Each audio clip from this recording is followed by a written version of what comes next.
Assalamualaikum warahmatullahi wabarakatuh.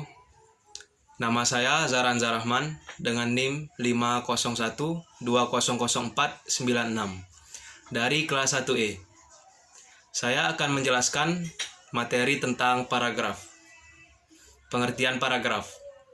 Paragraf adalah kumpulan kalimat yang biasanya mempunyai satu ide pokok dan cara penulisannya sedikit menjorok ke bagian dalam atau menggunakan garis baru. Fungsi paragraf. Yang pertama, menjadi pengantar sebuah ide-ide, isi kalimat, dan kalimat penutup pada tulisan yang dibuat oleh penulis. Yang kedua, mencurahkan pemikiran penulis dalam sebuah kalimat dalam bentuk tulisan yang dibuat secara logis. Yang ketiga, membantu pembaca untuk memahami segala sesuatu mengenai isi dan topik dalam sebuah tulisan. Dan yang keempat, memudahkan penulis untuk menyusun ide-ide tentang tulisan yang akan dibuatnya.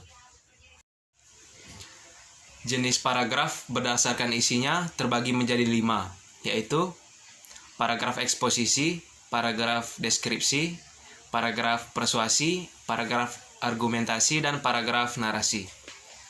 Yang pertama, paragraf eksposisi adalah paragraf yang isinya bertujuan untuk memberikan penjelasan atau pengertian secara singkat dan padat. Yang kedua, paragraf deskripsi. Paragraf deskripsi adalah suatu kalimat yang memaparkan gambaran pada suatu keadaan atau sebuah peristiwa dalam bentuk tulisan, sehingga pembaca seolah-olah dapat melihat, mendengar, dan merasakan serta mengalami peristiwa tersebut. Yang ketiga, paragraf persuasi.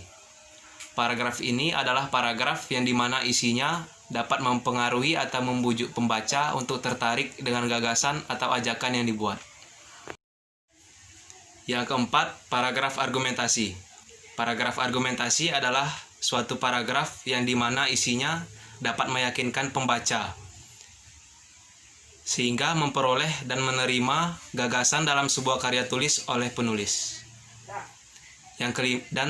Yang kelima, paragraf narasi. Paragraf narasi adalah suatu kalimat paragraf di mana isinya menceritakan suatu peristiwa atau sebuah masalah, sehingga membuat pembaca menjadi terhibur atau terharu. Selanjutnya, ciri-ciri paragraf, yaitu pada kalimat pertama paragraf harus masuk agak ke dalam, yaitu sekitar 5 ketukan spasi. Paragraf biasanya digunakan sebagai pikiran utama dalam sebuah kalimat atau topik yang telah ditentukan oleh penulis. Kalimat topik dan kalimat pengembang dalam paragraf memiliki fungsi dalam penulisan di mana fungsi tersebut dapat menjelaskan atau menerangkan pikiran utama dari penulis dalam menuliskan sebuah karya atau karangan dalam sebuah kalimat topik. Selain itu, paragraf juga memakai sebuah kalimat penjelas dalam tulisan, di mana kalimat penjelas tersebut berisikan tentang kedetailan dari kalimat topik. Ya, itulah penjelasan materi tentang paragraf dari saya. Apabila ada kesalahan kata atau salah pengucapan, saya mohon maaf. Wassalamualaikum warahmatullahi wabarakatuh.